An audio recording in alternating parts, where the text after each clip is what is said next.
Yo, what's up guys? It's Noah here. And in today's video, we're going to be breaking down the NBA slate on Draftkings and Yahoo for Monday, November the 22nd. We're going to go game by game. We're going to talk through each game on this 10-game slate, go through each team and kind of break everything down, talk through what stands out to me, what I do like at first look, and then as we do go through each game, we'll build out an early core, 5 guys that I do like at first look, taking a look at the slate on Sunday night, just kind of seeing what stands out. Now, always, guys, these are my first look at the slate. Nothing is really, set in stone. I do provide a lot more updated content on Patreon, so if you want to check that out, you can. It's linked down below in the description. You guys know that in a sport like NBA, there's constant news coming out throughout the day. Things can change. A guy can get ruled out randomly. There'll be players questionable every day. There's players questionable today that we're gonna have to monitor. After we get all this injury updates, I'll provide my full updated core plays. I'll be able to post my positional plays where I list off my favorite plays at each position. I'll be able to post my rankings where I'll list off my top 20 plays in order, the guys I have the most interest in, my favorite values, my favorite studs. Those are usually always at the top of the rankings. And then I also have a Discord chat you can join where you can ask me questions. I'm able to answer any questions you guys have up until lock, even after lock. I'm in the Discord answering stuff. So check out Patreon. You get some of my free, or basically included, I do give out picks for Prize Picks as well. For those of you that have not signed up for Prize Picks yet, they are the sponsor of this video. You can check them out, link down below in the description, or just when you sign up, type in referral code Noah, and they will match your first deposit, give you a free bet up to $100 when you do sign up with my code. And if you're those of you that are new, Prize Picks is a player prop based DFS site, so it is very simple. You are just taking the over or the under on players' projections. You have to make at least 2 picks, but you can make up to 5 picks, and you can potentially win up to 10 extra money on Prize Picks. They don't have a ton posted yet for Monday's slate, but they'll obviously have a lot more projections posted Monday morning. They'll have fantasy point projections, and again, you just pick the over or the under, potentially win up to 10 extra money. If you guys want to sign up, use code Noah. They'll match your first deposit up to $100. But let's take a look at Monday's 10-game slate. We're going to start off with the Nets and Cavs game. So looking at the Nets here, Harden and KD, top 2 options as you would expect. On this slate, I think Harden and KD are both fine. I don't think either one stand out at their price points. We do have some other pay-up options that I like. You have, you got Giannis on this slate. You got Cat. You got J-Val. You got some other guys like John Morant. You got De'Aaron Fox, who feels a little bit too cheap. We'll talk about him later. You got Trae Young. There's a lot of pay-up options today. At Harden and KD's price points, I don't think either one are going to be standout plays for me. I think they're both playable. I think both have upside, but neither one are going to be priorities. I do want to talk about some of these other guys from Brooklyn, though. And normally, Brooklyn's not a team I really get much exposure to outside of Harden and KD. But we have no Kyrie Irving, obviously. And we also have no Joe Harris and no Bruce Brown. So that really kind of frees up the minutes for guys like Patty Mills, for maybe someone like DeAndre Bembry. We're going to have to wait and see what the starting lineup is. I'm assuming that DeAndre Bembry starts in place of Bruce Brown, but it could be somebody else. They could start, I guess they could start Javon Carter.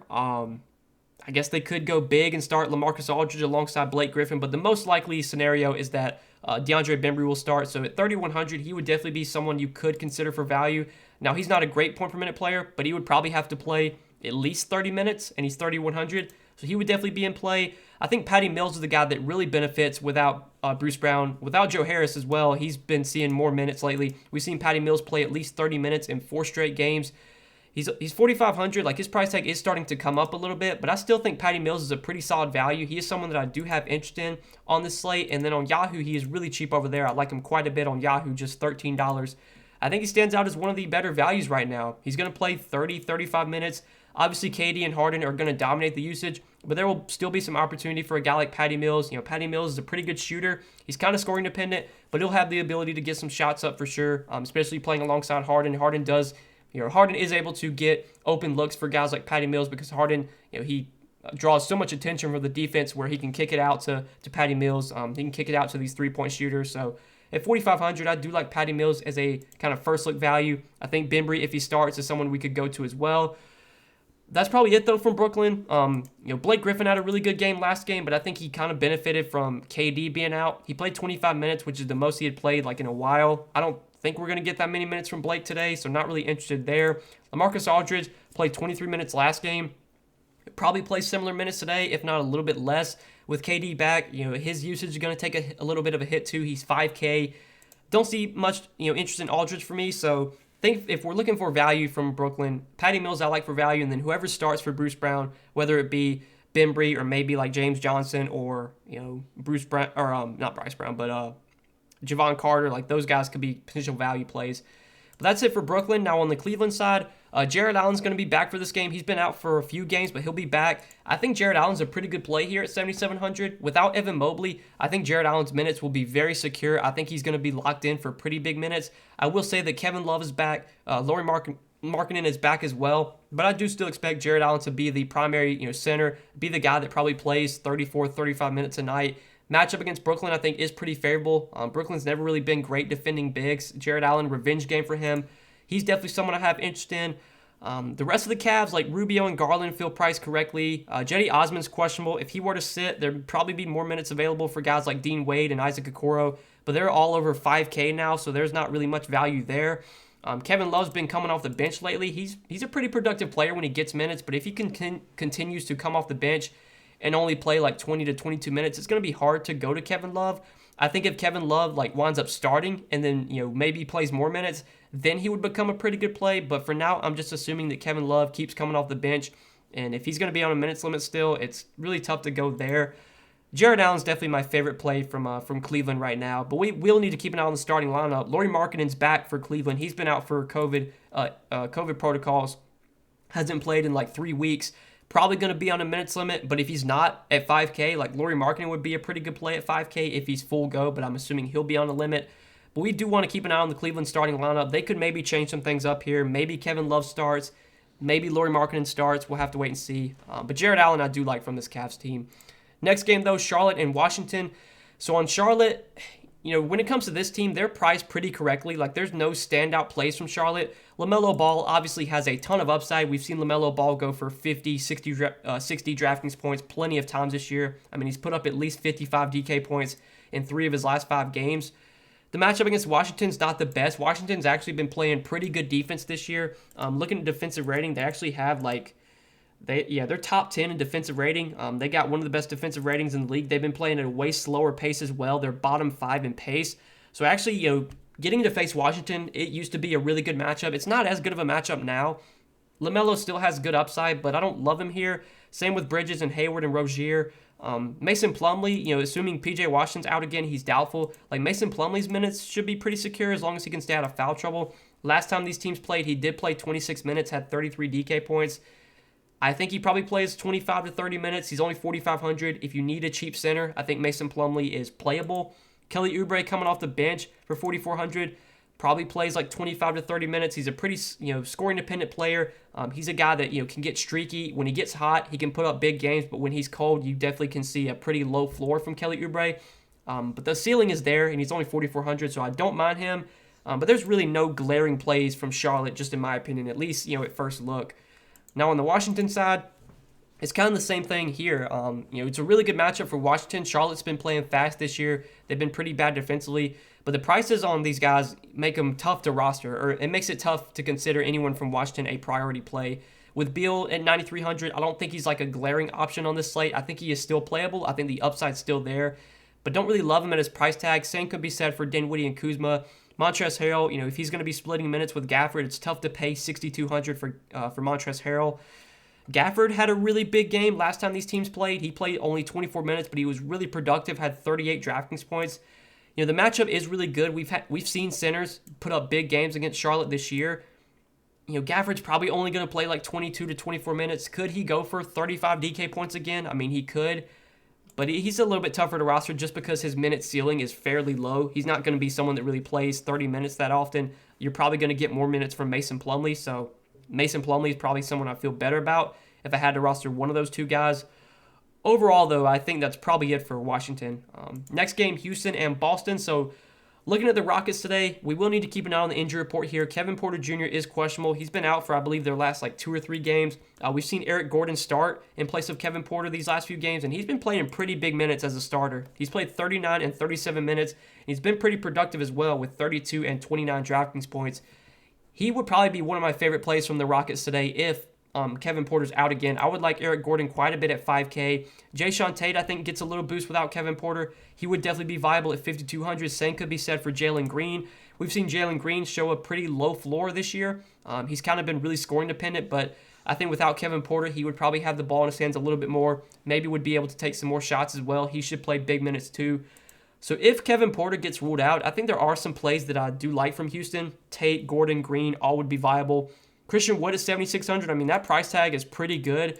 The matchup against Boston, I don't really like. Al Horford is still a pretty solid defender. I don't know if this is a spot where we really get a ceiling game from Christian Wood. His minutes lately have kind of been fluctuating. He did play 37 minutes last game against the Knicks, but the game before that against OKC, it was a close game, and he only played 29 minutes.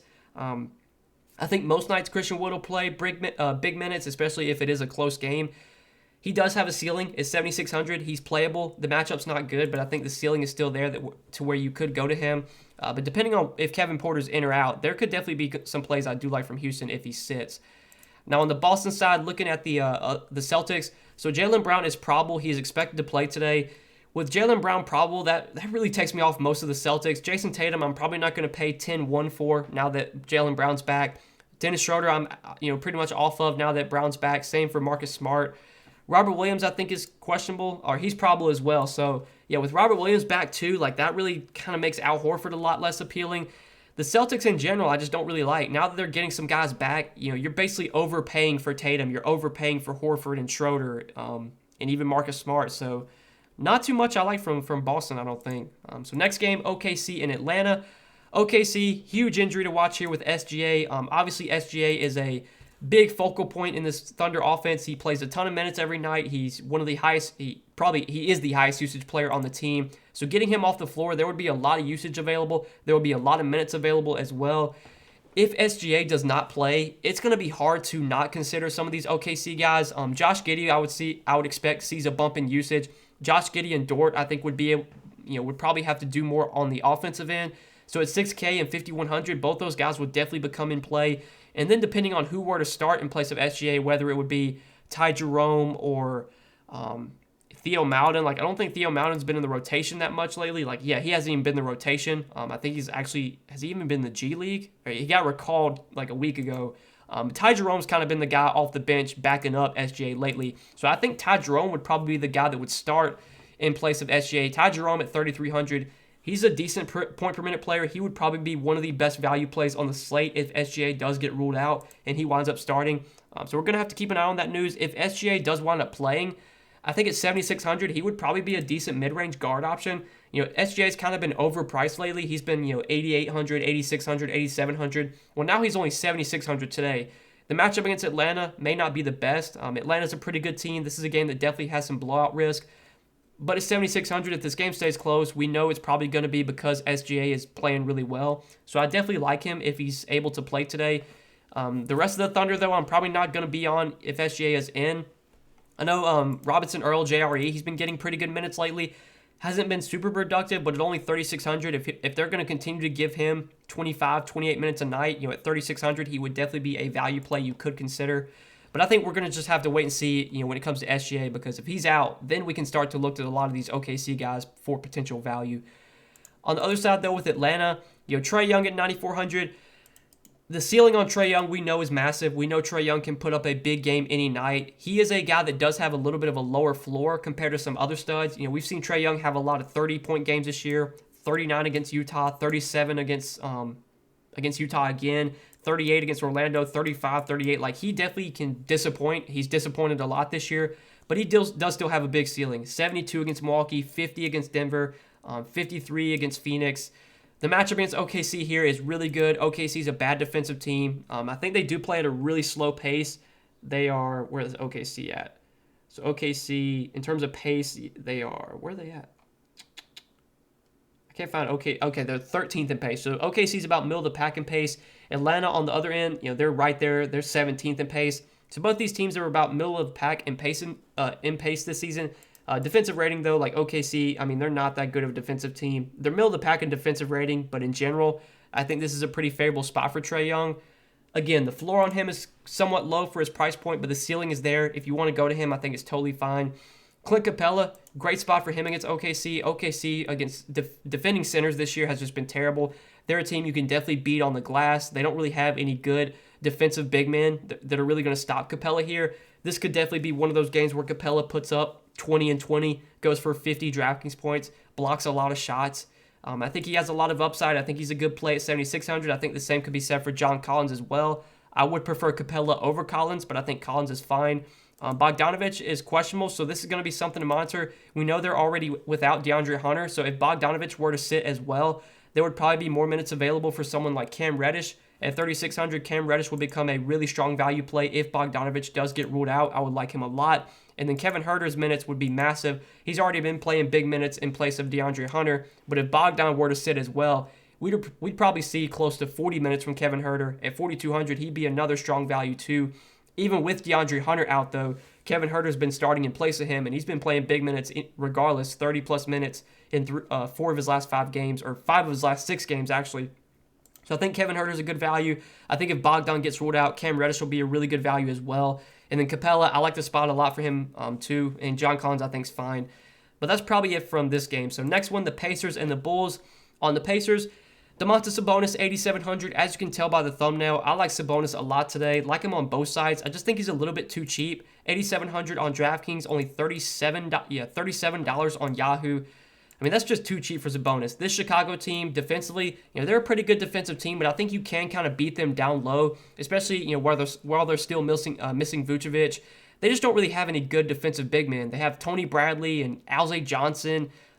They don't really have anyone that can slow down Sabonis here. Like, DeMar DeRozan's probably going to be the guy guarding Sabonis, and I think DeRozan may be a little bit undersized when it comes to Sabonis. I think DeRozan's a pretty decent defender in general, but he might be undersized when it comes to stopping Sabonis. We know Sabonis is a super productive player. I know he's been pretty disappointing this season. He's had a lot of disappointing games, but kind of similar to Trae Young, we know that ceiling is still there. We know he can put up a triple-double, can go for 50-plus DK points.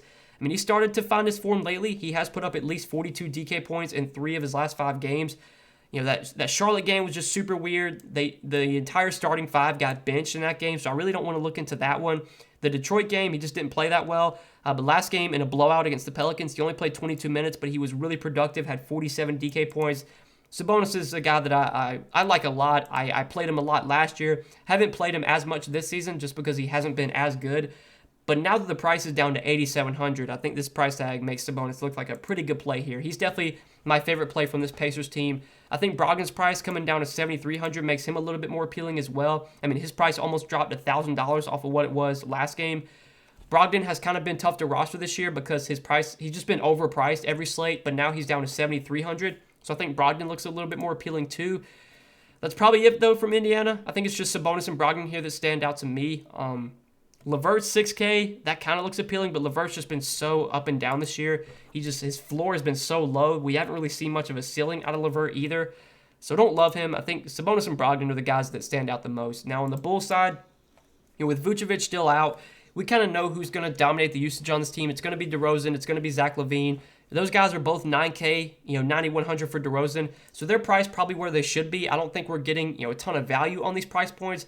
But the ceiling for these guys is still there. I mean, DeRozan has shown 50-plus point upside. Zach LaVine coming off a 51-point game, or 51 against Denver. He had 37 on Sunday against the Knicks. But Zach LaVine, DeMar DeRozan, both tournament plays. I don't think they're going to be like cash game plays or priorities for me. But obviously, you could go there in tournaments. Same could be said for Lonzo.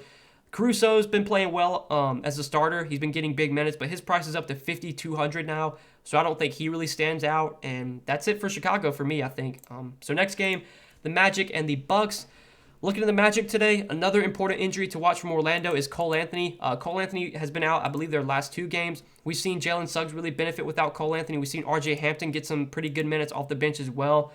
We'll have to wait and see if Cole Anthony is in or out. If he plays, I don't see too much I like from Orlando. I will probably just be fading Orlando in general if Cole Anthony is in. I think the one guy, maybe 2 guys I could see playing would be Wagner and Ross. Franz Wagner, he's going to start and probably play 30 to 35 minutes a night. Last game against the Bucks in the same matchup, he played really bad. 21 minutes, 6 Draftkings points. I don't want to look too much into that. I think that was just a bad performance. I would expect Wagner to bounce back here. And at 4,100, he probably projects to play like over 30 minutes. He's definitely going to project out as a pretty good point per dollar value. And then Terrence Ross, his minutes off the bench have been pretty good lately. 26, 30, 34, only 22 minutes last game. But if Cole Anthony were to be out again, I think that definitely would help Terrence Ross in terms of minutes. He would probably see 25, close to 30 minutes off the bench. He's a pretty scoring-dependent player, but at 3,700, he would definitely be someone worth considering for value.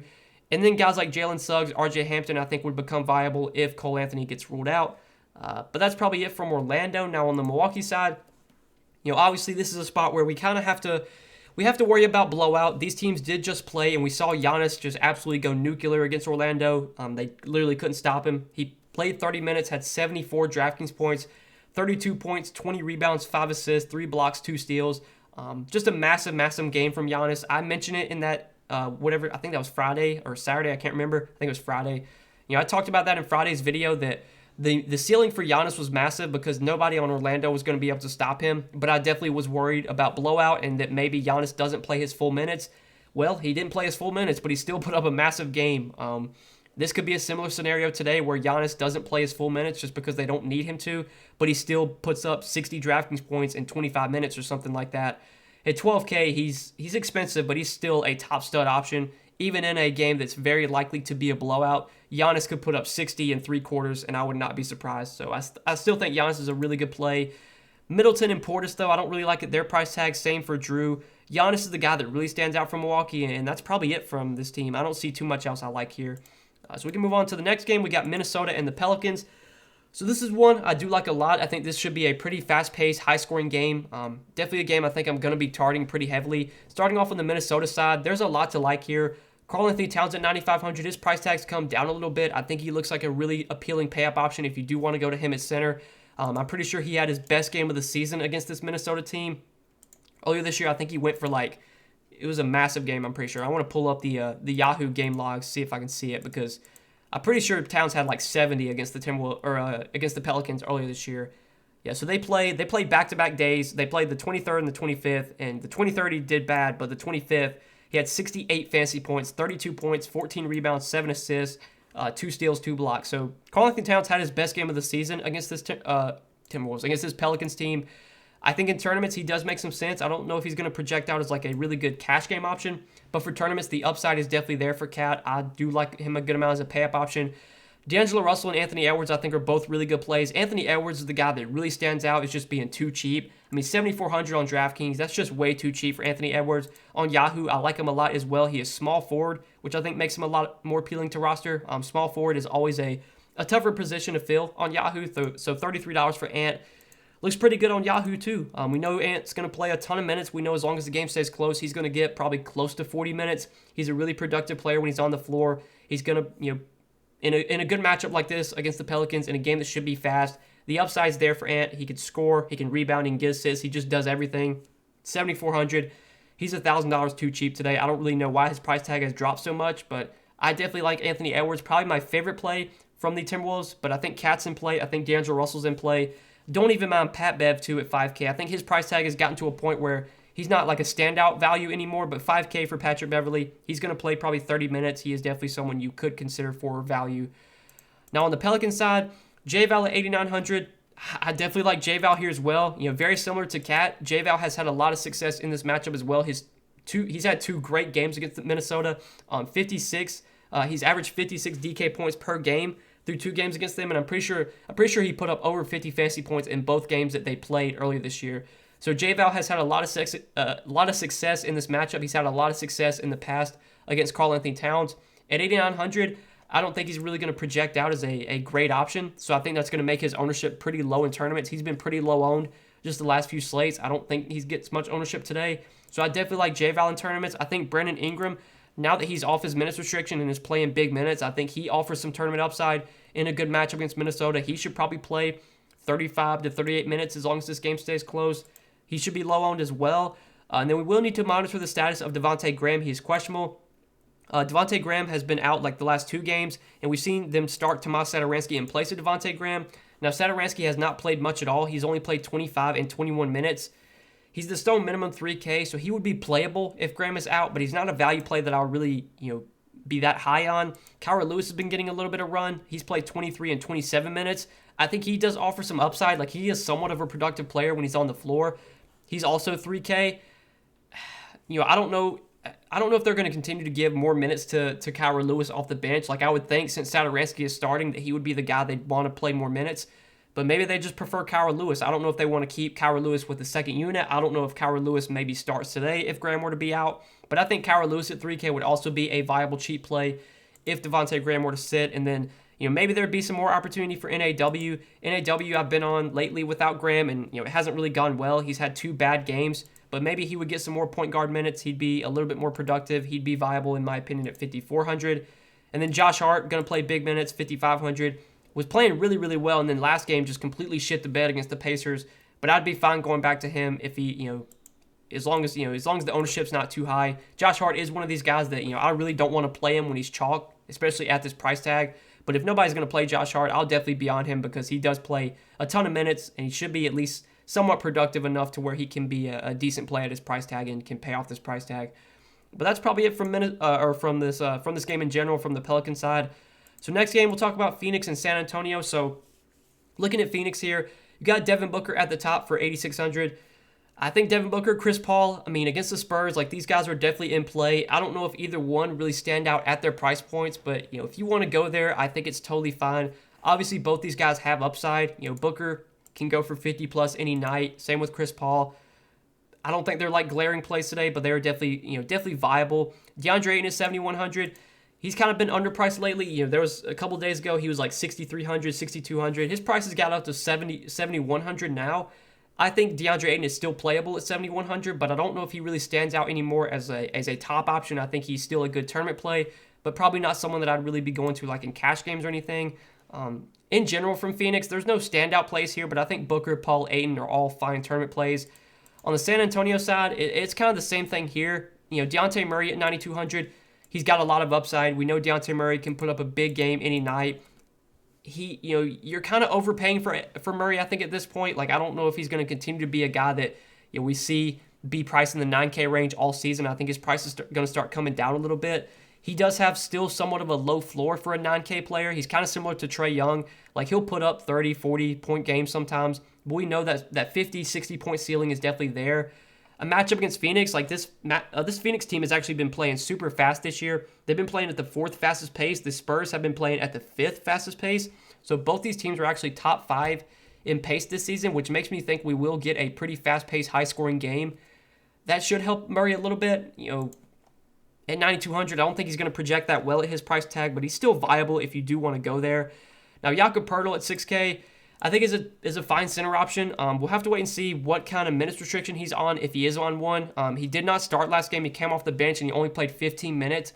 If he is back in the starting lineup and he's not on a minutes limit, I think at 6K, Jakob Poeltl is a really good play because this is someone that we were paying 7K for not too long ago. Now his price tag has come down to 6K for some reason, so keep an eye on this. If he starts and he's not limited, I do like Jakob Poeltl quite a bit. He probably would be my favorite play from San Antonio. And the rest of these guys are all viable, but no standout options. I think Keldon Johnson's fine. I think Derek White at 4,900 does feel a little bit too cheap. Derek White's been super frustrating to roster this year. He's been really inconsistent. But 4,900, that's super cheap for Derek White, especially in a good game that should be fast-paced, that should be high-scoring. Derek White could easily put up 30, 32 DraftKings points if he plays his normal 30 to 32 minutes here. He's another fine value play. Not a guy that I'm really confident in at this point, but I think definitely playable. Dejounte Murray's fine. I do like him in tournaments. I think he's playable. Jakob Poeltl, if he's not on a minutes limit, he would probably be my favorite play from San Antonio. The next game, we got Memphis and Utah. So looking at Memphis here, John Morant, 9,700. Look, John Morant, he's a really good player, has a lot of upside. Matchup on the road against the Jazz is probably not the spot where I want to be jamming in John Morant. Does that mean that John Morant's going to do bad tonight? No. John Morant could easily go for 60 DraftKings points tonight, and nobody would be surprised. But on this slate, I don't know if John Morant's really going to stand out as a top play. So he's going to be a little bit tougher to roster at that price point. Jaren Jackson Jr. at 6K. Jaren Jackson Jr., I think, at this price tag is definitely in play. Now, the only worry I have with Triple J is that he gets in foul trouble a lot. He fouls quite often. As long as he can stay out of foul trouble, though, I think we do get around 30 minutes from Triple J. So at 6K, he's fine. Desmond Bane, though, I think he is a really good value. I like Desmond Bane a lot on both sides. He's super cheap on DraftKings, 4,900, I believe. Yeah, 4,900. And also on Yahoo, Desmond Bane is very affordable there, only coming in at $16. So I like Desmond Bane quite a bit on both sides. Without D'Anthony Melton, who's out again, with Dylan Brooks doubtful, we should see Desmond Bane play big minutes. Now, last game, both those guys were out. Desmond Bane only played 25 minutes, but if you look, It was a massive blowout. He didn't play at all in the fourth quarter. He was on pace to play about 35 minutes had it been a close game, maybe a little bit less than that, maybe 33, 34. But he was on pace to play over 30 minutes last game had it stayed close. I think as long as this game stays close, we do get 30-plus minutes from Desmond Bane. At 4,900, I definitely like him as a value play. He is shown to be, he's definitely been a better point-per-minute player this year than he was last season. He's been a pretty good scorer as well. He's been shooting the ball pretty efficiently. So I do like him for value. I think he's a really good value right now. I think Kyle Anderson makes a lot of sense for a value play as well. He started last game in place of Dylan Brooks. They went with they started Bane in place of Melton. Then they started Anderson in place of Brooks. I'm assuming they'll run that same starting lineup out there again. So 4,400 for Kyle Anderson, I think makes a lot of sense as a value play. He is someone that I do like for cheap. I think him and Bane both look like solid values. And then Steven Adams, I think, is a pretty good value too, just because going up against Rudy Gobert, like they're going to need him out there. They don't really have anyone else they can put up against Rudy Gobert. I guess they could put up Triple J against him. I guess they could go with like Brandon Clark or Xavier Tillman. They do have other guys, but I think Steven Adams is probably the guy they want out there defending Rudy Gobert. I think, even though Gobert is a good defender and it's never a good matchup going up against Gobert, I think these are the type of spots where Steven Adams is kind of forced to play bigger minutes, and when he does get minutes, he can be productive. We saw him play 37 minutes against the Pelicans, put up 41 DraftKings points. Now, his minutes have been really up and down this year, but when he does get like 30 minutes, he can be productive, and at 4,300, I think the minutes will be there for Steven Adams to where he is definitely a good value play. So he is someone I do like as a cheap option at center. He's 4,300 on DraftKings, really cheap on Yahoo too, $18. I think he does look like a pretty good value today. But that's probably it for Memphis. We can move on to the Utah side now, talk about the Jazz. So the Jazz are like my least favorite team in the league. Basically every slate they're on, I never play these guys unless somebody gets ruled out. Then I start to look to some of these guys. But like Donovan Mitchell at 8,500, feels priced about right for what we can expect from him. I don't think he's going to be a guy that really pops in projections. I think the ceiling's always there for Donovan Mitchell, but he still does have somewhat of a low floor. Rudy Gobert's been super, super consistent this year. He's been rebounding a ton. He's been a double-double machine. At 8,300, I don't think he's like a glaring stud that I want to be trying to pay up for. But Rudy Gobert does have a very high floor to where if you want to go there, I think he's totally safe. I think he's a fine option. But Conley, Bogdanovich, Clarkson, O'Neal, like none of these guys really stand out to me. Like I just don't really like this Jazz team that much in general. Mitchell and Gobert I think are both fine, but that's probably it from Memphis and Utah, I would say. Last game of the night though, the Sixers and the Kings. So we're gonna have to pay attention to injury news here. I think Tobias Harris is questionable for this game. Right now, DraftKings doesn't have him listed as questionable, but I'm pretty sure I did see earlier that Harris was questionable with a hip injury. So keep an eye on the injury report here. If Tobias Harris does not play, that's going to definitely open up a lot. I will say that like Maxi's up to 7,400 now. So I don't think Maxi would be like a top play, but guys like Seth Curry, Shake Milton, Niang, like these guys would be forced into more opportunity, bigger minutes, more usage, and they're all pretty affordable. So there would definitely be some good value from the Sixers team if Tobias Harris is out. Now the one thing that sucks is that this is the last game of the night. I don't know when we're going to get news on Tobias Harris. Hopefully we'll get an update sometime in the afternoon. But if he does get ruled out, I think Curry, Milton, Niang, Korkmaz, like all these guys will be solid value plays. I think looking at the pricing, though, for in general on the Sixers, if they're fully healthy, if Tobias Harris plays, then like I don't know if there's a ton that I really like. Danny Green, I believe, is questionable, or he got ruled out Saturday. We don't know yet if he's going to play for this game. Matisse Thybulle is back. Matisse Thybulle did play in their last game. He played limited minutes, but he's back, so that just adds another body into the rotation. It's going to be tough to really go to a lot of Sixers on the slate if Tobias Harris is in. I will say that Tobias Harris himself at 8,100, it looks like a pretty good option. The matchup against Sacramento, I do like. Sacramento, they've been playing at the 8th fastest pace in the league this season, and in terms of defensive rating, Sacramento's had the 5th worst defensive rating in the league. So I think the spot's definitely good for these guys. At their price points, nobody really stands out, but I think Tobias Harris is a good play if he's able to go. If he gets ruled out, we can look to some of those value guys that I mentioned. But now moving on to the Kings side, talking about, De'Aaron Fox here at the top, 7,600. I like De'Aaron Fox a lot on this slate. I think he is definitely underpriced. He's too cheap, in my opinion, for the upside that he has. On Yahoo, I do like him a good amount over there as well, just $33. Price tags come down a good amount on both sides. So I know De'Aaron Fox has been super inconsistent this year. He's had a lot of low floor games. We've seen him put up 20, 25, 30 DK points a lot this season. But he's another guy that has a big ceiling. There's a lot of guys like that. Trae Young, Donovan Mitchell, like some of these guys can put up 35, 40, and they do it a lot, but we know they can still go for 45, 50 any night. And in a matchup against Philly, I don't know if this is really the best spot. Like in general, the Sixers, they have been playing at the slowest pace in the league this season. And in terms of defensive rating, they have been, where are they at defensive rating? Defensively, they haven't been that great. They've been a bottom 10 in defensive rating, but they do play at a really, really slow pace. But I guess one thing that is beneficial is that the Kings play really fast. So really any game the Kings are in, it's going to, the Kings are going to push the pace themselves. I think De'Aaron Fox does have upside. I think he's going to play big minutes as long as it's a close game. Philly doesn't really have like any elite guard defenders like Seth Curry, Maxey, Danny Green if he plays. Like none of these guys are really going to stop De'Aaron Fox. It's just a matter of if De'Aaron Fox will be aggressive, will take shots. Last game, 5 for 17. Like he's had some poor shooting games lately, but when he's aggressive, when he's driving to the basket, we can see him put up big ceiling games. The price tag's down to $7,600. I do have a good amount of interest in De'Aaron Fox today. He's definitely my favorite play from this Kings team, but if you want to go to like Harrison Barnes, I think that's fine. I've been off Harrison Barnes a lot this year, but now his price has come down to $6,300. Like he was $7,400, $7,300, $7,200. It was really tough to pay those price tags for Barnes. Well, now he's $6,300. I can stomach that a little bit more. So I think Harrison Barnes is fine. In a matchup against Andre Drummond, I think this is a pretty good spot for Rashawn Holmes at $6,100 if you want to go there. I think that's okay. That's probably it, though, from Sacramento. Chimezie Metu's been starting lately. His minutes have kind of been up and down. He's played at least 23 minutes in 4 or 5 straight games. Production's been inconsistent, but if he continues to start, he's an okay value play. Not a guy that I love, but playable at least. Harrison Barnes and De'Aaron Fox, especially De'Aaron Fox, are the guys that I like most from Sacramento, I think. But that's it for this game, guys, and that's it for all 10 games on this Monday slate. So I hope you guys enjoyed this video. Appreciate you watching. If you did enjoy, please do click the like button down below. Click the subscribe button as well. Check out the sponsor of the video, Prize Picks. Sign up for Prize Picks. Use code NOAH. They'll match your first deposit. They'll give you a free bet up to $100. Check them out if you have not already. But good luck on the slate, guys. I appreciate you watching the video. I hope you did enjoy, and we will see you in the next one. Peace.